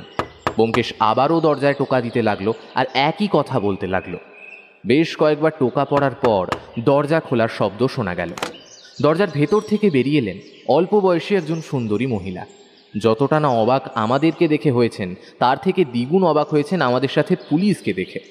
কাঁপা কাঁপা গলায় বললেন, এ কি, আপনারা কারা? আর পুলিশ এবার নিয়ে এসেছেন কেন? আমি আমি তো কিছু করিনি। আপনি কি করেছেন কি করেননি, বা কেন আপনার বাড়িতে আমরা এসেছি সেটা জানতে গেলে তো আমাদের পরিচয় আগে জানা দরকার, তাই না? নমস্কার, আমি সত্যান্বেষী ব্যোমকেশ বক্সী, আর ও হলো আমার বন্ধু অজিত। আর এনারা তো পুলিশের লোক, চিনতেই পারছেন। মহিলা বোধহয় ব্যোমকেশ এভাবে তার বাড়িতে চলে আসবে সেটা ভাবতে পারেনি। মুখ তার শুকিয়ে এতটুকু হয়ে গিয়েছিল। ব্যোমকেশ এবার কঠোরভাবে বলল, আপনি তো মল্লিকা দেবী, তাই না? আচ্ছা, আপনি প্রসিদ্ধ সুগন্ধি ব্যবসায়ী কোম্পানি দি বস বেশ ভালো রকমই জানেন কি, তাই না? আমি আপনার সম্পর্কে সবটাই জানি, কিন্তু আপনার পক্ষে ভালো হবে যদি আপনি পুলিশের কাছে নিজের মুখে সমস্তটা বলেন। আর কতক্ষণই বা সবটা অস্বীকার করবেন পুলিশের কাছে? আপনাকে তো হার মানতেই হবে। এরপর মল্লিকা দেবী যা যা বললেন সেটা শোনার পর আমি অবাক হওয়ার শেষ সীমায় পৌঁছে গেলাম। এরপর মল্লিকা দেবীকে পুলিশের হাতে দেওয়া হয় নজরবন্দির জন্য। তারপর মল্লিকা দেবীর বাড়ি থেকে আমরা আরেকটি প্রসিদ্ধ সুগন্ধি ও প্রসাধনী দ্রব্যের কোম্পানি রায় অ্যান্ড রায়ের মালিক সিধাংশু রায়ের বাড়িতে যাই। বাড়ির দারোয়ান প্রথমে বাধা দিতে এলেও পুলিশ দেখে দাঁড়িয়ে যায়। পুলিশের সাহায্য নিয়ে আমরা সিধাংশু রায়ের বাড়িতে প্রবেশ করি। সিধাংশুবাবু নিজের বাড়ির নিচে অফিসে বসেছিলেন। নিজের বাড়িতে হঠাৎ করে পুলিশের আগমন দেখে চমকে উঠলেন। বললেন, এ কি বড়বাবু, আপনি আমার বাড়িতে হঠাৎ করে কি কারণে? কেন এসেছি সেটা আমি নয়, বলবেন এনারা, ব্যোমকেশ বক্সী আর অজিত বাবু। ব্যোমকেশ এবার সিধাংশুবাবুর সামনে একটা পেপার রাখে আর বলে, দেখুন তো সিধাংশুবাবু, এই পেপারে যা লেখা আছে সেটার সঙ্গে আপনি অবগত কিনা? ব্যোমকেশের কথা শুনে সিধাংশুবাবু কাগজটা হাতে নিয়ে কাগজটা আপাদমস্তক প্রত্যক্ষ করতে থাকেন এবং তারপর বলে ওঠেন, হ্যাঁ ব্যোমকেশবাবু, এই কাগজে যা আছে সেই সম্পর্কে আমি অবগত, কিন্তু আপনার কাছে এই কাগজ কি করছে? এরপর ব্যোমকেশ প্রত্যুত্তরে বেশ কিছু কথা বলে এবং সিধাংশুবাবুকে যথাসময়ে সেখানে উপস্থিত করার কথা বলে। সিধাংশুবাবুর বাড়ি থেকে বেরিয়ে ব্যোমকেশ আর আমি তাড়াতাড়ি পা চালাতে থাকি। এমনি অনেকটা দেরি হয়ে গেছে, দুপুর প্রায় 1টা বাজে। বাড়িতে বলে আসা হয়েছে যে জলখাবার বাইরে থেকে খেয়ে নেওয়া হবে, কিন্তু এদিকে জল খাওয়ার ফুরসতটুকু যে মেলেনি সেটা তো আর বলা যাবে না। কোনো রকমে একটা রিস্কা ডেকে তাতে চড়া ভাড়ায় তাড়াতাড়ি করে ফিরে এলাম। আমরা ঢুকতে যাব সেই সময় দেখি পোখরাজ বেরোচ্ছে। আমাদের দেখে দাঁড়িয়ে গেল আর বলল, আরে কত দূরে গিয়েছিলেন আপনারা? কটা বেজে গেছে খেয়াল করেছেন? চলুন চলুন, খেয়ে নেবেন, চলুন। এই ঘুরে বেড়াতে বেড়াতেই সময় পার হয়ে গেল। তুমি অজিতকে নিয়ে যাও, আমি এক্ষুনি আসছি। ব্যোমকেশ চোখের ইশারায় আমাকে পোখরাজের সাথে যেতে বলে। প্রায় 10 মিনিট পর ব্যোমকেশ খাবার টেবিলে আসে। ব্যোমকেশকে দেখে পোখরাজ জিজ্ঞেস করে, বাড়ি ফিরে আপনি আবার কোথায় গিয়েছিলেন? আসলে আমি আজকে সকালবেলায় তোমাদের বাগানটা দেখছিলাম। সেখানেই একটা গাছ আমার বেশ পছন্দ হয়েছিল, আর একবার সেটাকে প্রত্যক্ষ করতে গিয়েছিলাম। পোখরাজের মেজ কাকা হরনাথ বাবু আমাদের এভাবে হুট করে বাড়ির বাইরে বেরিয়ে যাওয়াটা পছন্দ করেনি, তাই নিজের খাবারের দিকে তাকিয়ে থেকেই বলে ওঠে, এভাবে বাড়ি কাউকে সাথে না নিয়ে, কিছু না বলে আপনারা কি মনে করে বাড়ির বাইরে গেলেন সেটা আমার বোধগম্য হচ্ছে না। হ্যাঁ, তবে এটুকু বলি, যতদিন এখানে থাকবেন ততদিন বাড়ির বাইরে গেলেও একটু সময়ের মধ্যে আসার চেষ্টা করবেন। ওনার কথা শুনে স্পষ্ট যে এভাবে খাবার টেবিলে বসে অপেক্ষা করে থাকাটা তার মোটেও পছন্দ নয়। এদিকে ব্যোমকেশ সেদিকে বিন্দুমাত্র কর্ণপাত না করে বলে, আচ্ছা সবাই আছে, কিন্তু ঘনশ্যামবাবুকে তো দেখছি না, তিনি কোথায় গেছেন? ব্যোমকেশবাবু, আসলে বাবা গেছেন ওই আমাদের বাড়ির মালিক রঘু কাকুর সাথে কথা বলতে। তা কেন গেছে আর কখনই বা আসবে, সেই ব্যাপারে কি কিছু তোমাকে বলে গেছে? কখন আসবে বলতে এক্ষুনি হয়তো চলে আসবেন। আর ওই বাবা বলছিলেন যে উনি দাদু ভাইয়ের ঘরের বারান্দায় কিছু গাছ বসাবেন, বোধহয় সেই নিয়েই কিছু বলতে গেছেন। পোখরাজের কথা শেষ হতে না হতেই ঘনশ্যামবাবু চলে আসেন। জিজ্ঞাসা করেন, আসতে একটু দেরি হয়ে গেল, বাবার ঘরে গাছ বসাবো এ নিয়ে আর একটু কথা বলতে গিয়েছিলাম তাই। আরে ব্যোমকেশবাবু, কেমন ঘুরলেন বলুন আপনারা? হ্যাঁ, আমরা তো বেশ ভালোই ঘুরেছি। খাবার খাওয়া শেষ করে নেওয়া যাক আগে। অতঃপর আমি আর ব্যোমকেশ নিজেদের খাবার দিকে মনোনিবেশ করলাম। আমরা খাচ্ছি, ঠিক সেই সময় বাড়ির মালি রঘুনাথ এলো। হরনাথবাবু রঘুনাথকে জিজ্ঞেস করলেন, কিরে, তুই এখন এই সময় তা কিছু বলবি নাকি? আগে হ্যাঁ মেজবাবু, আসলে সকাল থেকে শরীরটা কেমন জানি করছে, তাই ভাবলাম আজ সন্ধে নামলে একটু ডাক্তারবাবুর কাছ থেকে শরীরখানা দেখে আসবো, তাই অনুমতি চাইতে এলুম। হ্যাঁ, তা বেশ, কোনো অসুবিধা নেই। তোর শরীর তুই ভালো বুঝবি। তোর যদি মনে হয় তোর শরীর খারাপ, তাহলে নিশ্চয়ই ডাক্তার দেখাতে যাবি। রঘুনাথ অনুমতি পেয়ে চলে গেল। শুধু যাওয়ার আগে ব্যোমকেশের দিকে দেখে হালকা শুকনো হাসি হেসে গেল। খাওয়া দাওয়া শেষ করে ব্যোমকেশ একটা সিগারেট জ্বালিয়ে আনমনে ভাবছে। আমি ওর ভাবনায় ছেদ ঘটিয়ে বললাম, সব কিছু কেমন যেন একটা অদ্ভুত দিকে মোড় নিচ্ছে। পৃথিবীটা যে এত জটিল সেটা তোমার সাথে এই কেসের জন্য এদিক ওদিক না গেলে জানতেই পারতাম না। সব খেলার সমাপ্তি বোধহয় আর খানিকক্ষণ পরই হবে, তাই তো? তা তো হবেই, তবে আমি ভাবছি কি জানো, পোখরাজকে কি আগে আমি সবটা জানাবো? সেটা কি উচিত হবে? চলো অজিত, একবার পোখরাজের ঘর থেকে ঘুরে আসি। এরপর আমি আর ব্যোমকেশ পোখরাজের ঘরের দিকে যাই। গিয়ে দেখি পোখরাজ ওর ভাই কোহিনূরের সাথে একটা কিছুর বোতল নিয়ে দেখছে। অদ্ভুতভাবে পোখরাজের ঘরটা কেমন উগ্র গন্ধে ভরে গেছে। ব্যোমকেশ আর আমাকে দেখে পোখরাজ উঠে দাঁড়ালো। আমি বললাম, এই ঘরটা কেমন অদ্ভুত একটা গন্ধে ভরে আছে, এটা কিসের গন্ধ? পোখরাজ ওর হাতে থাকা ছোট্ট বোতলটা দেখিয়ে বলল, এই যে এইটাই বোতলে থাকা দ্রব্যের গন্ধ। আসলে আমার ভাই এটাকে সুগন্ধি ভেবে বাবার ঘর থেকে নিয়ে এসে নিজেও মেখেছে আর আমাকেও মাখিয়েছে, তাই এরকম গন্ধ বেরোচ্ছে ঘর থেকে। ব্যোমকেশ কিছু বলতে যাবে, ঠিক তার আগেই হুট করে ঘনশ্যামবাবু ঘরে ঢুকে পোখরাজের হাত থেকে ওই ছোট্ট বোতলটা নিয়ে নেন আর বলেন, কখন থেকে বোতলটা খুঁজে যাচ্ছি, পাচ্ছি না। এইটা এই ঘরে এলো কি করে? নিশ্চয়ই কোহিনূর নিয়ে এসেছে। কি তাই তো কোহিনূর? উত্তরে কোহিনূর সম্মতি জানায়, কিন্তু ঘনশ্যামবাবু ব্যোমকেশ বা আমার কোনো কথা শোনার অপেক্ষা না করেই ঘর থেকে চলে যান। পোখরাজ জিজ্ঞাসা করে, আচ্ছা ব্যোমকেশবাবু, বলছি কিছু খুঁজে পেলেন? একটা খুনের চেষ্টা, দুটো বিভ্রাট ঘটে গেল এই বসবাড়িতে। কবে যে এসব থেকে মুক্তি পাবো কে জানে। বেশি চিন্তা করতে হবে না তোমাকে, খুব শীঘ্রই তুমি তোমার সকল প্রশ্নের উত্তর পেয়ে যাবে। শুধু এটুকুই বলবো, তুমি তোমার মনকে শক্ত রেখো, কোনো কারণেই যেন তোমার মন দুর্বল না হয়ে পড়ে। আচ্ছা, রঘুনাথের শরীর খারাপ ছিল না? দুপুরবেলা বলছিল। আচ্ছা চলো এখন একবার ওকে দেখে আসি, ওর শরীর কেমন আছে। অতঃপর ব্যোমকেশের কথা অনুযায়ী আমি, পোখরাজ, ব্যোমকেশ তিনজনেই রঘুনাথের ঘরের দিকে গেলাম। ঘরের দরজা বন্ধ ছিল, বোধ করি রঘুনাথ ঘুমোচ্ছে। ব্যোমকেশ তাই বাইরে থেকেই রঘুনাথকে ডাকতে লাগলো, রঘুনাথ, রঘুনাথ, তোমার শরীর ঠিক আছে তো? একটু বাইরে আসবে?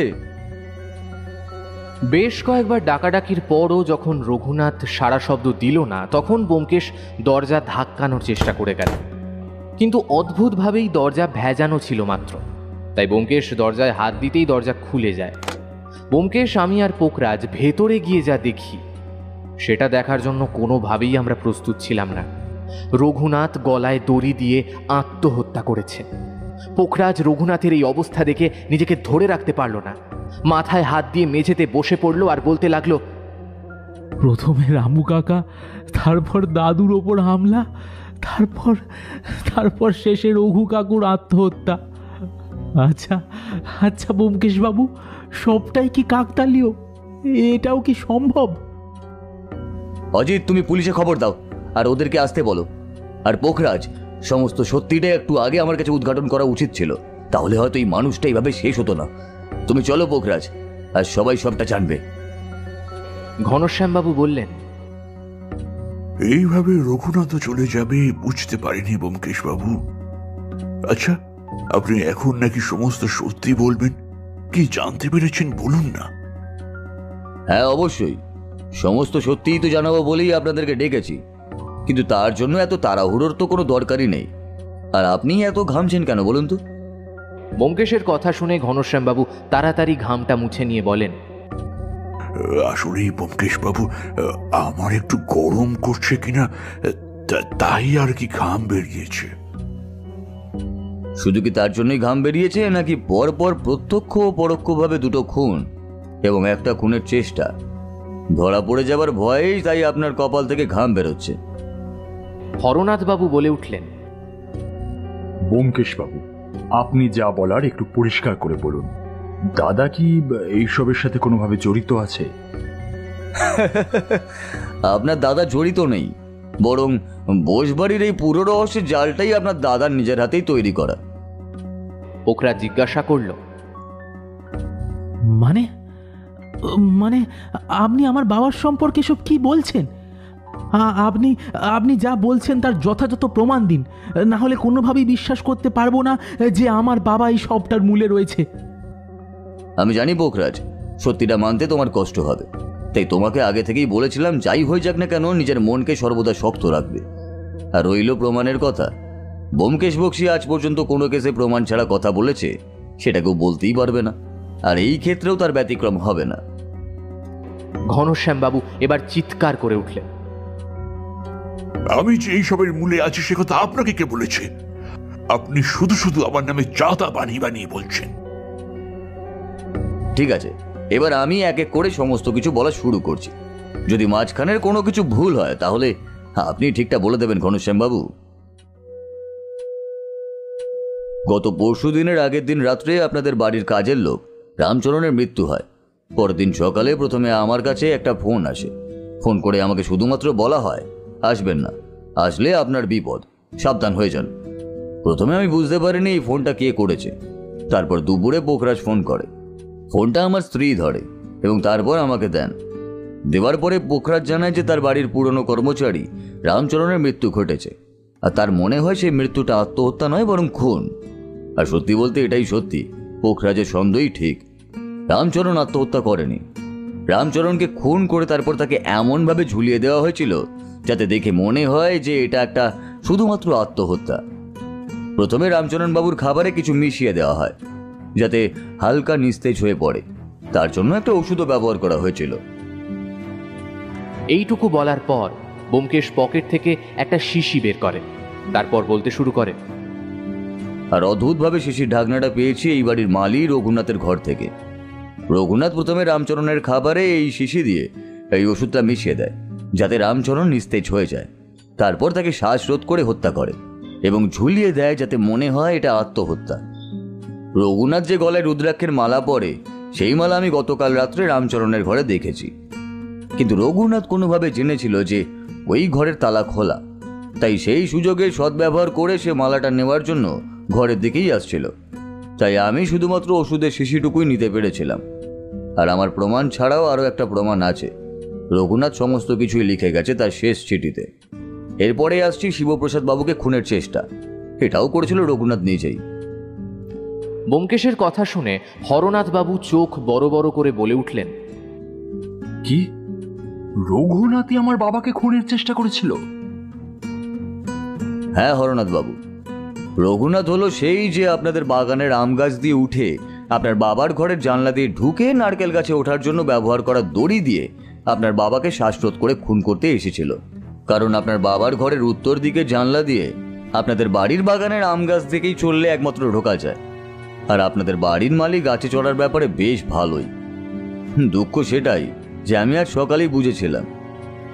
পোখরাজ জিজ্ঞাসা করল, আচ্ছা আচ্ছা, এই সব কিছু যদি রঘু কাকুই করে থাকে তাহলে তাহলে তার পিছনে তো কোনো উদ্দেশ্য নিশ্চয়ই থাকবে। সেই সেই উদ্দেশ্যটা কি? বেশ ভালো প্রশ্ন করেছো। উদ্দেশ্যটা কি? উদ্দেশ্যটা হলো তোমার বাবার কাছ থেকে তোমাদের ব্যবসা বিক্রির যে অর্থ তিনি পাবেন সেটা রঘুনাথ পাবে। আর সে পেয়েও ছিল একটা খুব দামি এবং খুব সুন্দর সুগন্ধি, যেটার গন্ধ আমি রামচরণের ঘর থেকেও পেয়েছিলাম, শিবপ্রসাদ বাবুর ঘর থেকেও সেই রাত্রে পেয়েছিলাম, আর রঘুনাথের গা থেকেও পেয়েছিলাম। ব্যোমকেশ এবার ঘনশ্যামবাবুর দিকে তাকায় আর বলে, আপনি কিছু বলবেন নাকি পুরোটা আমিই বলবো? আচ্ছা, আমি যখন বলছি আমিই বলি। আসলে ঘনশ্যামবাবুর আলাদা একটি সম্পর্ক আছে, বলা যেতে পারে অবৈধ সম্পর্ক। এর প্রমাণও আমি দেব, ধৈর্য হারাবেন না। আর হ্যাঁ, শুধু তাই নয়, ঘনশ্যামবাবু অনেক টাকা অন্যান্যভাবে নষ্ট করেছেন। রাতের পর রাত তিনি ব্যবসার কাজে নয়, নিজের আমোদ প্রমোদে মত্ত থাকার জন্যই বাড়ির বাইরে থাকতেন। এই করে করে ওনার প্রচুর টাকার প্রয়োজন ছিল, তাই ওর নজর পড়ল এই ব্যবসাটার উপর। শিবপ্রসাদ বাবু ব্যবসার দায়িত্ব দিয়ে দিলেও আসল সম্পত্তি তো তার নামেই। তাই ঘনশ্যামবাবুর নিজের বাবাকে পৃথিবী থেকে সরানোর কথা চিন্তা করতে হলো। আর সেই কথাই জানতে পেরে যায় রামচরণ ও রঘুনাথ। দুজনেই সমস্ত কথা জানিয়ে দেবেন বলে। তখনই ঘনশ্যামবাবু প্রতিশ্রুতি দেন যে মুখ বন্ধ করে রাখলে প্রচুর অর্থ ও অন্যান্য দামি সামগ্রী তারা লাভ করতে পারবে। ঘনশ্যামবাবুর এই কথায় রঘুনাথ লোভের বশবর্তী হয়ে রাজি হয়ে গেল। রামচরণ তার নিজের সিদ্ধান্তে অটল ছিল, তাই রঘুনাথকে দিয়েই রামচরণকে খুন এবং নিজের বাবাকে খুন করার প্রচেষ্টা করেন। কিন্তু সমস্যাটা হলো পোখরাজ যখন জানলো যে আমাকে নিয়ে আসার কথা বলছে, তখন ঘনশ্যামবাবু ভয় পেয়ে আমাকে ফোন করে সাবধান করে দেন, কিন্তু নিজের পরিচয়টা গোপন করে রাখেন। এই ব্যাপারে আমি আগে থেকেই আন্দাজ করতে পেরেছিলাম, কিন্তু নিশ্চিত হই ওনার সাথে যার অবৈধ সম্পর্ক আছে সেই মল্লিকা দেবীর কথা। আজ আমি ভোর 5টার সময় উঠেছিলাম। কাল আপনি ফোনে বলেছিলেন না আজকে ভোরবেলা কোথাও একটা যাবেন, তাই আপনাকে অনুসরণ করাটা প্রয়োজন বলে মনে করেছিলাম। আর সেই সূত্র ধরেই আমি মল্লিকা দেবীর খোঁজ পেয়েছি। আর তারপর অজিতকে আপনার সঙ্গে ব্যস্ত রেখে আমি আপনার ঘর থেকেই সম্পত্তি, ব্যবসা, বিক্রির যে কাগজপত্রগুলো ছিল সবটাই পেয়েছি। ব্যবসাটা তো রায় অ্যান্ড রায় কোম্পানিকে দিয়ে দিচ্ছিলেন, আর তার প্রমাণস্বরূপ ওই কোম্পানির মালিক সিদ্ধাংশুবাবু এবং আপনার জন্য যার জীবন নষ্ট হয়েছে সেই মল্লিকা দেবী দুজনেই এখানে উপস্থিত আছে। এরপর ব্যোমকেশ দুজনকেই ভেতরে আসতে বলে। দুজনকে এভাবে ভেতরে আসতে দেখে ঘনশ্যামবাবু বেশ ভালোই ঘাবড়ে যান। মল্লিকা দেবী ইতিমধ্যেই পুলিশের কাছে সমস্ত কথা স্বীকার করেছে। ঘনশ্যামবাবু সামনে এলে ঘনশ্যামবাবুকে এক চড় মারে। সিদ্ধাংশুবাবু বলে ওঠেন, ছি ছি ছি ছি ঘনশ্যাম বাবু, আপনি এতটা নীচ, নিজের বাবাকেও হত্যা করে তার সম্পত্তি বিক্রয় করে দিতে চাইছিলেন। আমি ব্যোমকেশ বাবুদের ধন্যবাদ জানাই, ওনারা সঠিক সময়ে আমাকে সবটা জানিয়ে দিয়েছিলেন। ব্যোমকেশ জানায়, এখনো শেষ হয়নি কিছু ঘনশ্যামবাবু। রঘুনাথকে যা প্রতিশ্রুতি দিয়েছিলেন তা সবই মিথ্যে ছিল বুঝতে পেরে রঘুনাথ সবাইকে সব সত্যি বলে দিতে চায়, কিন্তু ঘনশ্যামবাবু ব্ল্যাকমেল করে ভয় দেখায় যে রঘুনাথের কথা কেউ বিশ্বাস করবে না, বরং উল্টে সবাই রঘুনাথকেই ভুল বুঝবে। তাই নিজের ভুল বুঝে অনুতাপে গ্লানিতে ডুবে গিয়েছিল রঘুনাথ। নিজেকে আর বাঁচিয়ে রাখতে চায়নি সে। নিজের বন্ধুর মতো, ভাইয়ের মতো বয়সে একজনকে শ্বাসরোধ করে হত্যা ও নিজের পিতৃসম মানুষকে শ্বাসরোধ করে হত্যার চেষ্টা, এই দুইয়ের কারণে নিজেও নিজেকে শ্বাসরোধ করে হত্যা করে। আসলে রঘুনাথ বুঝতে পারেনি যে ঘনশ্যামবাবুর খেলায় রঘুনাথ একটি ঘুঁটি ছিল। আর হ্যাঁ, তবে এতেও ঘনশ্যামবাবু থামেননি। নিজের বাবাকে হত্যার শেষ চেষ্টা তো তিনি করবেনই। তাই ওনার ঘরে গাছ বসিয়ে গাছে ওষুধ স্প্রে করে দেওয়ার নাম করে ওই ঘরে তীব্র ঝাঁঝালো গন্ধযুক্ত দ্রব্য ছড়িয়ে দেবেন, যাতে কাস্তে কাস্তে শ্বাসকষ্টের মাধ্যমে শরীর খারাপ হয় শিবপ্রসাদ বাবুর, এবং তার কারণে যাতে সে মৃত্যুর কোলে ঢলে পড়তে পারেন। কি তাই তো? পোখরাজ আর দাঁড়িয়ে থাকতে পারে না, থম মেরে নিচে বসে পড়ে। পুলিশ ঘনশ্যামবাবুকে গ্রেপ্তার করে নিয়ে যায়। সেই রাতটা আমরা ওই বোস বাড়িতেই থাকি। পরের দিন সকালে আপনাকে বাড়িতে নিয়ে এসে যে এরকম সব ঘটনার সম্মুখীন হব আমি বুঝতে পারিনি ব্যোমকেশবাবু। আপনাকে অসংখ্য ধন্যবাদ। এই নিন আপনার পারিশ্রমিকটা। ব্যোমকেশ পারিশ্রমিকটা ফিরিয়ে দেয়, বলে, এই পারিশ্রমিকটা তুমি নিজের কাছেই রাখো।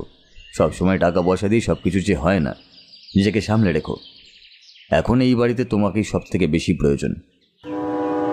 এই বলে ব্যোমকেশ আর আমি ট্রেনে উঠে পড়ি। উদ্দেশ্য ঘরে ফেরা।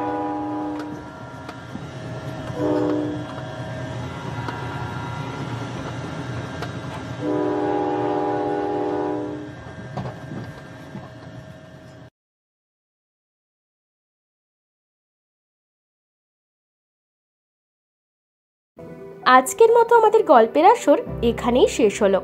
আপনারা এতক্ষণ শুনছিলেন লেখক সুকান্ত দাশের কলমে ডবল খুনের রহস্য। গল্পটা শুনে আপনাদের কেমন লাগলো এবং এই সিরিজের গল্প আরও শুনতে হলে কমেন্ট করুন। আমরা তাহলে আরও তাড়াতাড়ি এরকম অনেক গল্প আনব, কথা দিলাম। গল্পটা আশা করি আপনাদের খুব ভালো লেগেছে, আর খুব বেশি ভালো লাগলে আমাদের চ্যানেলটাকে সাবস্ক্রাইব করতে ভুলবেন না। জোরাজুরি নেই, ভালো লাগলে তবেই। তাহলে সবাই ভালো থাকবেন আর খুব ভালোবাসা নেবেন।